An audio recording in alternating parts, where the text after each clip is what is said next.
واحد نساو تهواني أو تلقاني كل جرام، يا مسهرني ليالي وانت على بالي. أنا عمري ما نسيتك، أنا بسيتك وبتسأل لو حبيتك وأنا دايم فيك. جايبني غيرك داير وغايب لك قلبي وغايب أروح ونفسي الحبايب وبكى عمري الشريك. أنا عمري ما نسيتك، أنا بس امتد لقيتك وبتسأل لو حبيتك وأنا دايم فيك. جايبني غيرك داير وغايب لك قلبي. Bismillahirrahmanirrahim. Assalamualaikum warahmatullahi wabarakatuh. Al-Fatihah ila ruhi habibina syafi'ina qurrati a'yunina Rasulillah Muhammadin sallallahu alaihi wasallam. Rasulillah Muhammadin sallallahu alaihi wasallam. Rasulillah Muhammadin sallallahu alaihi wasallam. Wa nurihi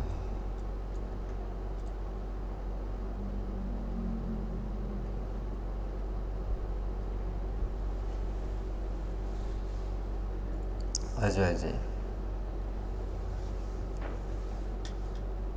ulamai. Fatihah. A'udzu billahi minasyaitonir rajim. Bismillahirrahmanirrahim. Alhamdulillahi rabbil alamin. Arrahmanir rahim. Maliki yaumiddin. Iyyaka na'budu wa iyyaka nasta'in. Ihdinas siratal mustaqim. Siratal ladzina an'amta 'alaihim ghairil maghdubi 'alaihim waladdallin. Amin. Al-Fatihah ila ruhi Syekh Umar Nawawi bin Umar Al-Jawi. A'udzu billahi minasyaitonir rajim. Bismillahirrahmanirrahim. Alhamdulillahi rabbil alamin. Arrahmanir rahim. Maliki yaumiddin. Iyyaka na'budu wa iyyaka nasta'in. Ihdinas siratal mustaqim. Siratal ladzina an'amta 'alaihim ghairil maghdubi 'alaihim waladdallin. Amin. Al-Fatihah ila al-Imam Ibnu Hajar Al-Asqalani. Umar. A'udzu billahi minasyaitonir rajim. Bismillahirrahmanirrahim. Alhamdulillahi rabbil alamin. Arrahmanir rahim. Maliki yaumiddin. Iyyaka na'budu wa iyyaka nasta'in. Ihdinas siratal mustaqim. Siratal ladzina an'amta 'alaihim ghairil maghdubi 'alaihim waladdallin. Amin. Bismillahirrahmanirrahim. Allahumma inna nas'aluka bihaqqil Fatihatil mazlamati wa sabil masani an taftaha lana bi kulli khair wa an tatafaddala 'alaina bi kulli khair wa an taj'alana min ahlil khair wa an tu'amilana mu'amalataka li ahlil khair wa tahfadhana fi adyanina wa ahlina wa sahbina ahbabina min kulli mikhnah wa fitnah wa bu'si wal dhair. Innaka waliyyu kulli khair, innaka waliyyu kulli khair, innaka waliyyu kulli khair wa mutafaddilun bi kulli khair wa mu'til li kulli khair ya arhamar rahimin. Allahumma ja'al wa sadri sili amri wahlul 'uqdatam min lisani yafqahu qawli. Rabbana zalamna anfusana wa illam taghfir lana min ahlina fid dunya hasanah fil akhirati hasanah. Alhamdulillahi rabbil alamin. Assalamualaikum warahmatullahi wabarakatuh. Kulli mikhnah wa fitnah wa bu'si wa dhair. Innaka kulli khair. Kula hormati para pemirsa yang berbahagia dimanapun Anda berada, baik di dunia nyata maupun di dunia gaib ya, karena media sosial ini kan sifatnya gaib, itu tidak tahu meraba ini kenal kita atau tidak, ini anak kampus, mahasiswa, dosen, masyarakat atau bahkan yang ada di Jepara maupun di luar Jepara, kita tidak bisa meraba-raba. Makanya itu yang harus diperhatikan. Oke, hari ini sebagaimana terjadwal di dalam jadwal pengajian ngaji posonan Fakultas Syariah dan Hukum, saya diberi amanah, diberi kewajiban untuk mengaji kitab Nashaikhul Ibad yang sampai kemarin sampai halaman 6 ya, sampai halaman 6 fakrah atau alinea dari maqalah ats-tsaminah asyarah atau makalah ke-18. Dalam hal ini ya, karena saya tidak ingin kualitas pengajian itu sekedar kita ngaji menyampaikan hasil, tidak. Dalam hal ini kan ini menjadi ciri khas dari pesantren ya, apalagi Fakultas Syariah dan Hukum yang dulu merupakan katakanlah kakak kandung dari embrio dari Unisnu katakanlah, itu diberikan amanah besar oleh Kiai Haji Sahal Mahfud ya. Nah, dari selaku pimpinan di Otolek Kajen, agar santri atau mahasantri itu bisa mengkaji teks, menganalisis teks. Nah, ini yang ingin saya gembur-gemburkan, ingin saya tegaskan. Makanya dalam pembacaan ini saya tidak mau fokus pada kuantitas, sementing hatam menjelaskan, tidak. Akan tapi mengajak bersama, mengajak kalian bersama ya, entah itu dosen atau mahasiswa untuk menganalisis teks. Karena ilmu itu tidak bisa di copy paste. Ilmu itu tidak bisa di copy paste. Ilmu, skill, keterampilan, pengalaman itu tidak bisa di copy paste, tidak bisa dibaca. Ini pernah terjadi pada Imam Ghazali itu ya. Imam Ghazali dulu itu dalam suatu perjalanan dalam menuntut ilmu ya, itu pernah membawa kitab atau buku. Di tengah perjalanannya itu buku-bukunya itu kemudian dia dibegal, dirampok oleh perampok. Nah, yang adanya punya itu kemudian dikasih. Nah, kemudian Imam Ghazali, karena bagi ilmuwan, bagi ulama itu yang paling nomor satu dicintai adalah, kekasih nomor satu adalah ilmu. Itu bagi ilmuwan seperti itu. Nah, makanya tidak ada pikiran lain selain ilmu tadi. Apalagi kalau sudah ilmu tauhid. Nah, setelah bukunya diambil, kemudian Imam Ghazali tanpa pikir panjang lagi langsung menghampiri karena bukunya diambil, dia menghampiri tanpa pikir panjang agar mereka mengembalikan buku-buku atau kitab-kitab yang sudah diambilnya tadi. Kemudian perampok itu kaget, kok kamu berani-beraninya, padahal kamu cuma seorang diri, meminta. Nah, Imam Ghazali menjelaskan bahwasanya ilmu baginya adalah segalanya. Setelah itu bukunya dikembalikan dan perampok itu pun tobat. Nah, dari situ kemudian Imam Ghazali kemudian berpikir, ternyata ilmu itu bukan tidak sekedar yang tertulis saja. Coba kita bayangkan, ini tulisan. Ini tulisan. Kalau tulisan ini katakanlah dicuri orang, atau katakanlah ini hilang, terus apakah ilmu kita juga hilang? Silakan dipikirkan. Itu yang saya maksud dengan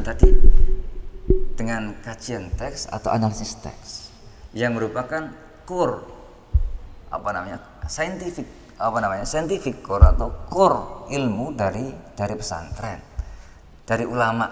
Ini harus kita perhatikan. Makanya saya tidak mengejar kuantitas, cepat dan seterusnya, akan tapi kualitas. Sedikit tapi berkualitas atau bermutu.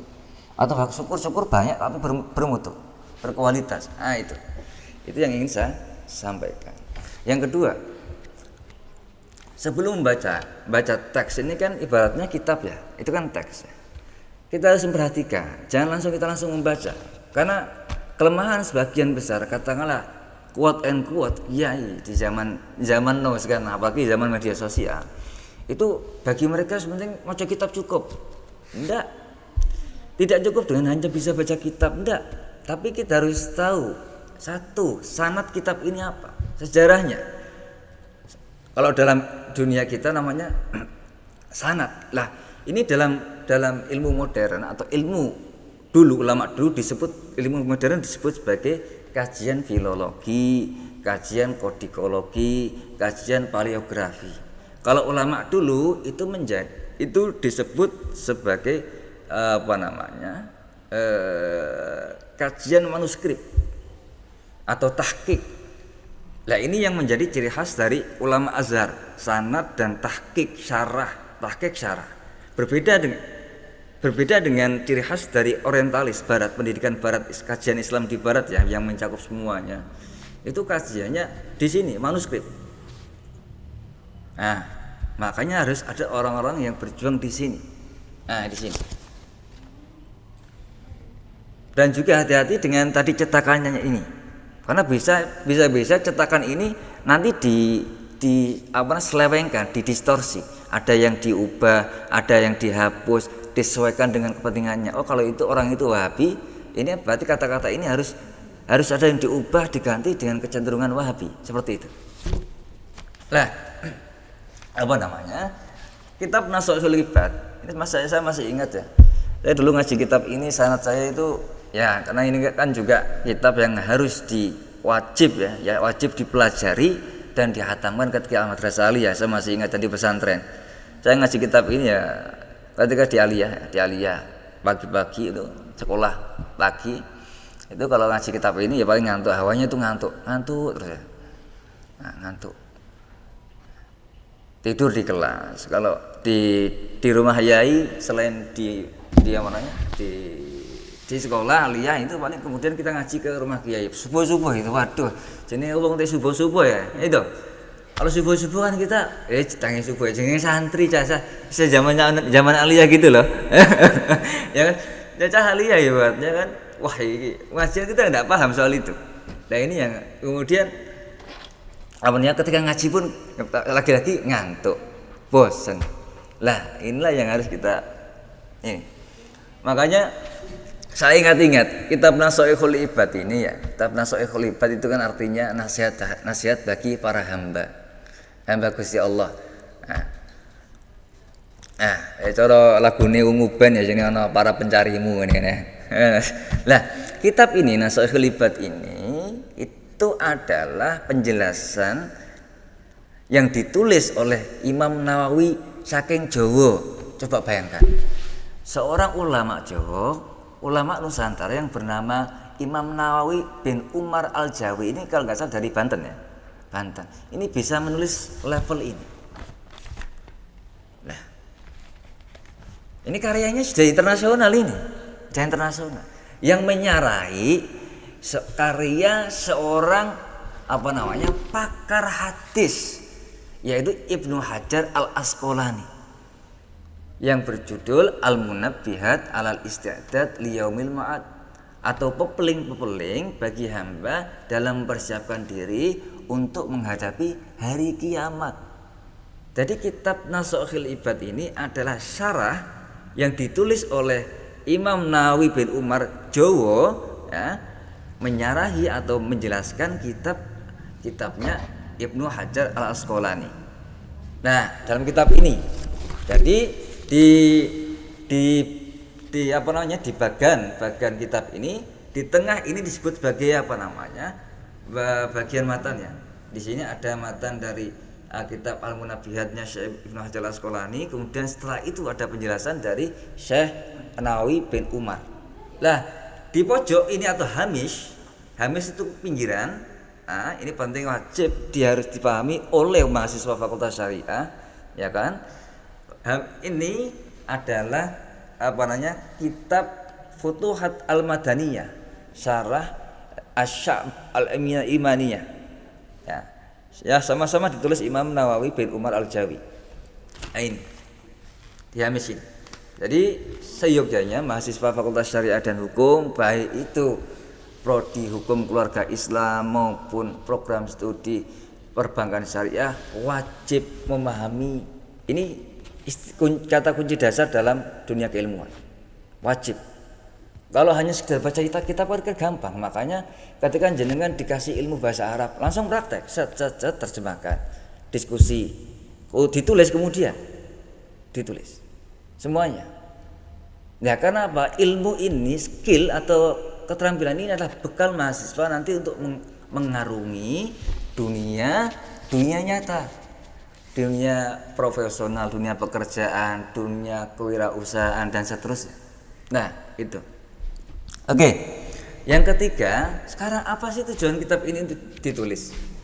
Kitab ini ditulis sebagaimana penjelasan dari Syekh Nawawi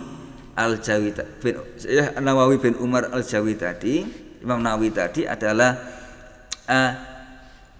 Nasaihul ibad artinya apa? Tidak sekedar lisan saja, tapi tulisan untuk menasihati orang-orang yang katakanlah lupa, lalai atau tersesat. Berdasarkan dalil-dalil. Nah, karena ilmunya mumpuni, Nawawi, orang bain-bain kita wis tekan Hijaz loh. Pusat keilmuan dunia timur dulu itu Hijaz. Makanya orang-orang Jawa dulu suku Bani Jawi atau suku Jawi, baik itu orang-orang Timur Tengah dulu ketika menyebut Bani Jawi ya termasuk Sumatera, Kalimantan, Sulawesi, Papua, Maluku, NTT, NTB, Bali, kemudian Jawa itu Jawa semuanya, Nusantara. Malaysia juga sama, Patani, Thailand itu semuanya Jawa semua. Bagi mereka dulu. Lah ini penting. Lah Nawawi ini kemudian menjelaskan bahwa tujuan menuliskan kitab ini adalah at-ta'ahhub li ajli waqtir ruju' ilallahi ta'ala. Nah itu artinya apa? Sebagai nasihat bagi para pencari Tuhan, katakanlah para pencari Tuhan dalam mempersiapkan diri menghadapi hari kiamat, hari perhitungan, yaumil hisab, kan gitu. Nah, sistematika tulisan jadi gini. Kitab ini ditulis ada sistematika, ada sistemnya, ada kodenya. Nah, dia menulis. Jadi ulama dulu itu sudah sistemik juga, logis, sistemik, rasional. Kitab ini ditulis berdasarkan pada format atau sistem format. Fa inna minha ma yakunu masna wa thulatha wa ruba'a wa khumasa wa sudasa hatta ilal asyrah. Jadi kitab ini ditulis berdasarkan gaya tulisan 22, 33, 44, 55, 66, 77, 88, 99, 10. Maksudnya apa? Gaya tulisan masna wasulasa waruba'a 2, 3, 4. Maksudnya 2, 3, 4 ki apa gaya tulisan kok model 2, 3, 4 ini? Nah, maksudnya adalah kitab ini ditulis karena mengandung sejumlah makalah, sejumlah kabar, sejumlah asar. Jumlah makalahnya terdiri dari berjumlah mi'atani wa arba asyrah atau 214. Jumlah kabarnya al-akhbar khamsah wa arbaun atau 45 kabar. Wal bawaki dan selebihnya adalah athar. Jadi modelnya gitu, dibuat dua. Makanya kemudian di awal buku kitab halaman 3 Imam Nawawi bin Umar ini membuka kitabnya sebagaimana ciri khas dari ulama warasatul anbiya, dimulai dengan sanad. Makanya ilmu itu sanad. Itu patokan. Ini ijma semua ulama. Jenis ulama Islam itu tidak ada dikotomi. Islam cuma satu. Coba kita pikirkan. Enggak ada kebenaran ganda, itu enggak ada. Satu ya satu.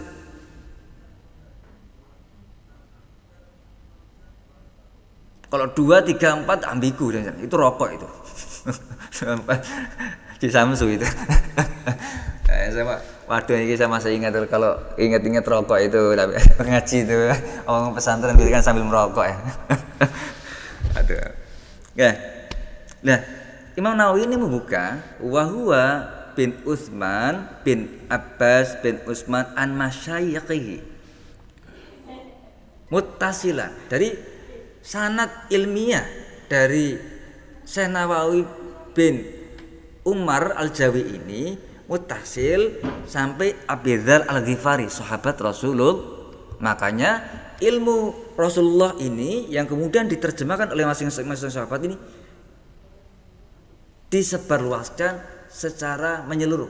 Ada yang ke Yaman, ada yang ke Irak, Baghdad, kemudian lain-lain ya, yang sudah seperti Amerika pada zaman dulu, ya kan? Kemudian ada ke Mesir, kemudian ada ke Madinah, kemudian ada ke Mekah. Makanya di situ kemudian ada fikih Madinah, fikih Mekah, fikih Hijaz, kemudian fikih Yaman, fikih Maghrib atau fikih Maroko, kemudian ada fikih ada fikih Yaman, ada fikih Nusantara dan seterusnya. Jadi itu hal yang alamiah lah. Jadi hal-hal seperti pinggiran seperti fikih Nusantara itu sudah biasa, dari zaman dulu itu sudah biasa. Sahabat itu sudah biasa, tidak perlu ribut lah, tidak perlu ribut. Kecuali kalau politik ya, makanya kalau dalam dunia kayak politik intelektual lah, ada orientalis ya, silakan berpolitik ya, gegeran tidak masalah. Tapi jangan sampai membunuh. Kalau ilmu silakan balas dengan ilmu. Nah, jangan sampai membunuh kan gitu kan. Nah itu karena negara kita kan negara Pancasila dan Undang-Undang 45, bukan negara khilafah. Kan gitu, beda kan. Makanya kita harus mikir logis dan rasional. Lah, ila Abi Dzar Al-Ghifari radhiyallahu anhu an Rasulillah Muhammad sallallahu alaihi wasallam fima yarwihi an Rabbi azza wa jalla. Nah, sekarang kita masuk ke ke makolahnya. Wal maqalah ats-tsamina asyra. Al maqalatu utawi ikilah maqalah. Ats-tsaminatu asyrata kang bangsa 18, kang nomor 18. Iku kiladen wilang man utawi sapane wong silaiman taroka kang ninggal sapa man apa sing ditinggal adzunuba ing pira-pira dosa. Roko mongko bakal lembut apa qalbuhu apa atine man taroka dzunubahu. Fayakbal mongko bakal nampa sapa man taroka dzunuba an-nasihata ing nasihat. Wa yakhsha lan bakal tunduk sapa man taroka dzunuba laha maring nasihat. Waman lan utai sapane wong silaiman taroka kang ninggal sapa wong al harama ing ikilah haram ai al umur al harami fil mat'um ing dalam perkara pakanan kang den pangan wal malbus lan perkara sandangan kang den sandang wa ghairihima lan liyane karuni. Wa aklul halal lan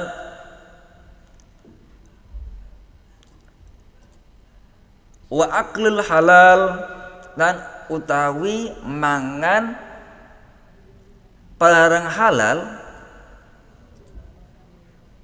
sofat mongko bakal bening jernih apa fikratuhu. Dadi ron duwe pikiran kotor gitu. Ala masnuatillah ing atase pira-pira ciptaane Gusti Allah. Sifat Gusti Allah taala kang maha luhur sinten Allah. Adallati kang nuduhno ala ihya'illah ing atase nguripane Gusti Allah taala kang maha luhur sinten Allah al khalqa ing ciptaan ba'dal mauti ing dalem sakwise mati. Wa ala wahdatihi lan ing atase kemanunggalane Allah taala kang maha luhur sinten Allah wa qudratihi lan kudrahe kuasane Gusti Allah la wa ilmihi lan ilmune Gusti Allah wineruwe Gusti Allah. Maksudnya piye? Jadi Syekh Ibnu Hajar Al-Asqalani dalam kitab Al-Munabbihat Fistidadi liyaumil ma'ad, nah itu menjelaskan mengutip hadis, ini makalah ya, cara pengajian Bapak Ibu, Mas-mas, Mbak-mbak, monggo niki kula panjenengan niki saged nggih mantaroka adzunub saged nggih tinggal dosa. Dosa niku napa? Saniki kula panjenengan mikir. Dosa niku kan akibat. Wonten sebabe. Kados kula panjenengan ini kan akibat. Saking sebab arupi napa? Arupi sepak bola antara orang tua, laki-laki dan perempuan. Kan nggak itu alamiah deh. Jadi alamiah nggih, wonten jaler, wonten istri, kan gitu kan? Lah, sama juga teman ini. Barang sesiapa yang meninggalkan perkara-perkara yang mengakibatkan dosa, berakibat pada dosa, raqqa, maka akan halus apa qalbuhu apa atine mantaroka adzunuba. Nah, sekarang ini teksnya dulu ya, kita teks ini patannya dulu. Nah, kemudian diteruskan. Nah, dari situ dijelaskan oleh Imam Nawawi. Nah, fayaqbal, tidak hanya itu saja. Maka setelah dia mampu menyucikan hatinya, Imam Nawawi menjelaskan, nah, maka dia baru bisa menerima nasihat dan tunduk pada orang yang menasihati sekarang. Nah, zaman nasihat zaman sekarang susah atau tidak? Susah memberikan nasihat, apalagi orang yang memberikan nasihat itu tidak sesuai yang diharapkan oleh yang menerima nasihat, tidak bisa, susah. Saya masih ingat ya, saya pernah menerjemah kitab Kimya Us-Sa'adah, Kimye As-Sa'adah, As-Sa'adah, Kimye As-Sa'adah dalam bahasa Persianya, atau dalam bahasa Arabnya Kimya Us-Sa'adah atau kimia kebahagiaan. Dan juga menerjemah sudah lama, tahun 2009-2010 itu, yang kemudian diterbitkan sekarang ini beberapa tahun terakhir ini dengan judul Dir Bila Fatsan. Nah, nanti bisa jenengan beli secara online ya, gitu ya. Di kalau tidak salah kemarin di mana ya? Belibis Pustaka ya, itu Belibis Pustaka itu ya. Dengan judul Dir Bila Fatsan itu ya. Itu karya terjemah saya. Nah, saya menjelaskan, Imam Ghazali menjelaskan, nasihat itu pahit. Coba kalau jenengan saiki ngadepi wong mesti maksiat, saiki zaman saiki golek duit susah, makanya wong ben apa jenenge ben penak golek duit pikirane ngetul perkara barang-barang haram kan ngono. Wes, ya kan? Mbok iku semisal pacaran, ya kan? Pas berpacaran, wah, iki jenenge wong manusa duwe nafsu kan? Lanang wedok mojo, ya kan? Lanang wedok mojo, dilambi padha dilambi. Ngopo padha dilambine mojo? Ngopo iku Wah, setan tak cukup itu. Bariku pas setannya langsung bisik-bisik, wes sak pendung-pendungan sekalian tak wes, pendung-pendungan langsung ya. Nah, wes berpendungan jenenge nafsu, wis ora mikir akibatnya apa. Apa wedok iku duwe pelembungan apa ora? Padahal enake piro ta 5 menit, 10 menit ya. Padahal pinter banter ya. Ya. Lah, dari situ akhirnya apa? Ini kan akibatnya perbuatan dosa di dunia dan di akhirat. Dosa di dunia apa? Dia nanti yang perempuan tadi ketika dia tidak memikirkan akibatnya oleh laki-laki yang tidak bertanggung jawab, bertintop langsung ditinggal ya, ganti mana ya. Melembung ya. Wah, ditinggal ini akibatnya apa? Dosa dunia. Apa? Dia hamil. Ini dosa dunia ini. Dosa alamiah ini. Akibatnya lagi apa? Dia malu seumur hidup, dicap, wah perempuan tidak tahu malu, perempuan ini dan seterusnya. Enak sing lanang ya. Sing lanang kok enak ya. Sing wedok. Ini salah satu. Belum lagi sekarang ngadepi orang seperti ini yang sudah keras hatinya. Dinasihati, lah enggak bisa, sulit. Belum lagi orang yang katakanlah, doyan mabuk, kan gitu kan? Kan gitu. Orang yang suka minum ya, ini desa-desa jenenge ciu, ini kota-kota jenenge brandy, vodka kan. Nah, omongane teh ciut dioplos sesuatu obat lamuk, minyak goreng, spiritus, sprit ya Allah Gusti ora dipikir ya Allah Gusti. Terus bariku mati la ilaha illallah Muhammadur Rasulullah. Lah wong ngadepi wong niki kan tugase kiai-kiai, tugase aparat apa jenenge penegak hukum. Ya kan? Terus ngadepi semisal narkotika. Lah gampang, ora gampang. Kalau lisan saja gampang, yang sulit itu mengubah secara non lisan. Yang bisa apa? Pancasila dan Undang-Undang 45 yang bisa. Yang diberlakukan oleh aparat penegak hukum. Nah, ben masyarakat setelah itu kemudian ada maslahat di dalam masyarakat aman. Nggak takut keturunannya atau kata generasi muda ini terkena narkotika, minuman keras, ya kan, miras ya, dan seterusnya. Lah itu. Ini secara umum ya terkait dengan dunia. Belum lagi sekarang fashion ya, terkait dengan smartphone saja sekarang canduan ya, adiktif ya, terkait dengan smartphone, internet. Wah saya coklane internet, kabeh maca kitab belas ra tahu. Jangankan moco, tuku kitab, tuku buku ora tahu. Sediano perpustakaan ora tahu moco. Wis buku-buku gratis ana perpustakaan online ora tahu moco, ora tahu buka. Lah kepiye? Pengen dadi sugih. Tapi ora duwe ilmu, ora duwe keterampilan, jenenge ngayal. Ora gelem kerja keras, jenenge ngayal. Susah lagi. Pas dia susah ra duwe duit, kere. Lagi ngeluh kalau Gusti Allah nyalake Gusti Allah. Lah salamu dhewe Gusti Allah kudu guyu lah salamu dhewe dul di zaman Gusti Allah kan gampang ya. Nah, itu. Lah itu tadi.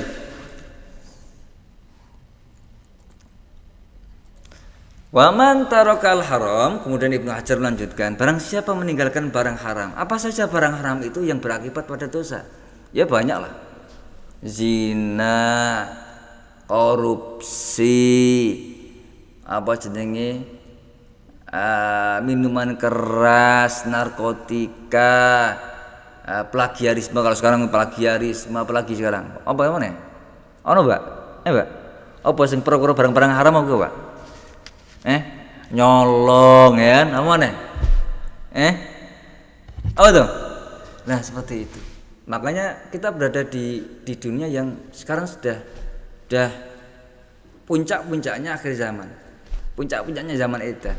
Kalau kita tidak siap ya sudah. Sekarang di media sosial, logika-logikanya anak-anak muda sekarang sudah ono besti barang iki opo? Ya aku itu ora paham iki.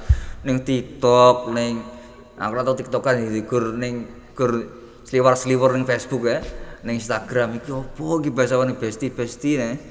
Ono virus media sosial, Instagram, Facebook, oh ya, apa jenenge TikTok, Twitter, durung engko ono istilahnya YouTube, kemudian ada Korea, ada film di Netflix dan seterusnya. Ya, aku sih duwe kuota Netflix pakai gitu, durung tak buka iki. Lah karena bagi saya Netflix film itu seperti politik ya. Makanya saya buka kode-kode. Kalau bagi saya smartphone, internet itu bagi saya politik semuanya. Netflix juga sama politik. Makanya iki piye iki maca kode-kode politik dalam film seperti apa? Saiki film yang terbaru apa, Pak? Yang terbaru apa? Di Netflix ya, jangan film Korea. Film Korea.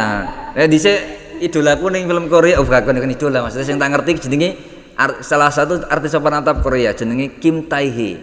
Kim Tae Hee dulu booming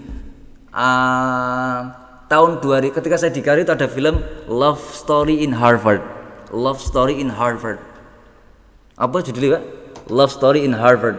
Lah itu dibintangi oleh salah satu artis papan atas Korea. Engko sampean delok ya ning YouTube kok, ning YouTube kok. Sampean golek browsing wae di Google.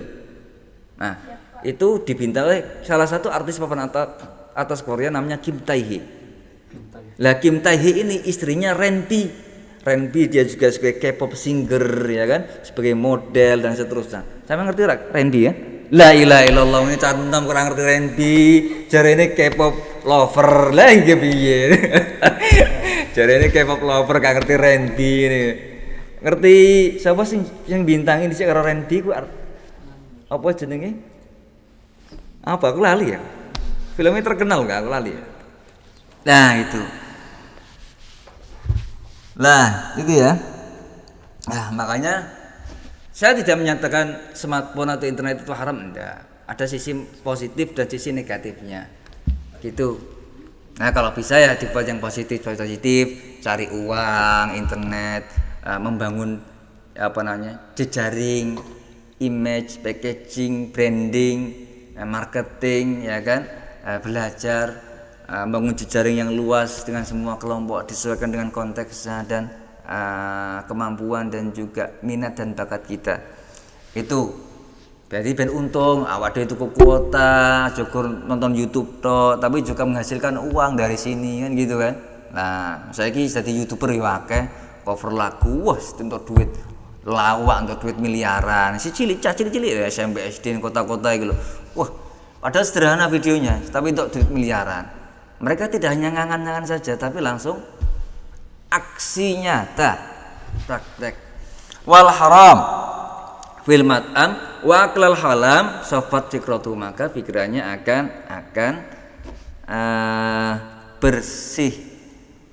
Bersih. Nah, kalau seperti itu maka dia akan mudah untuk memahami tauhid. Karena ketika pikiran ini sudah kotor, hati sudah kotor, tertutup, terhijab, maka kita tidak bisa memahami kesatuan ilmu-ilmu Allah yang ada di alam semesta ini. Secara fisika, secara biologi, secara matematika, secara geografis, secara secara antropologi, sosiologi, secara filosofis dan seterusnya. Nah, itu ilmu tauhid. Ilmu tauhid. Jadi ilmu tauhid ono langit, ono ilmu sinyal, ono ilmu algoritma. Jadi itu algoritma Gusti Allah yang saling kalau kita pahami itu saling menyatu satu dengan yang lain. Nanti sampean bisa memahaminya di Quran. Makanya sering-sering tadabbur Quran, jangan hanya baca tok. Ya dongki ya pada iso maca buku. Nah, kalau dalam Quran kan jangan menghafal saja, tapi memahaminya. Lah, orang-orang yang mampu memahami sampai masuk kepada al-ulama warasatul anbiya itu tidak mudah. Nah, itu. Lah ini, kalau sudah seperti itu, maka Allah akan menghidupkan hatinya untuk memahami penciptaan, tauhid Allah, penciptaan dan tujuannya menungso iki apa? Dari yang filosofis. Ibnu Hajar ini sudah masuk ke ranah metafisika.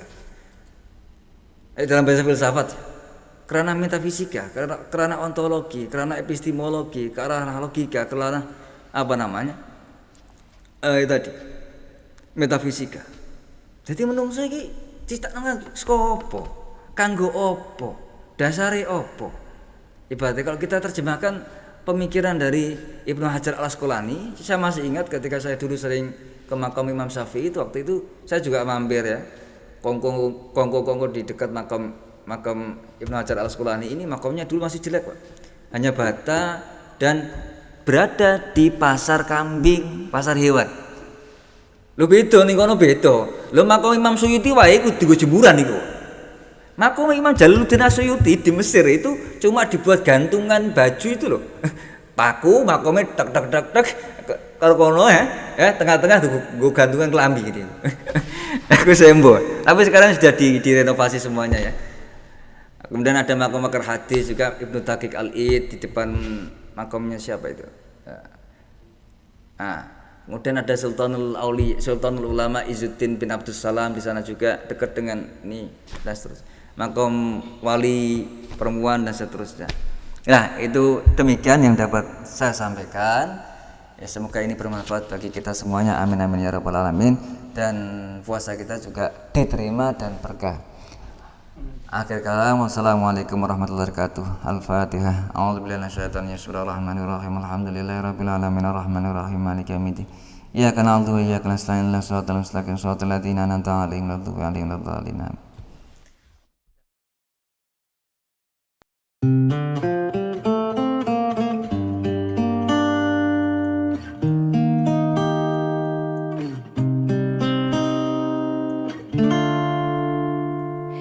حياة الروح. قلبي ما يدعي النوم ولا يوم ولا حرتاح، راح تنسى وتهواني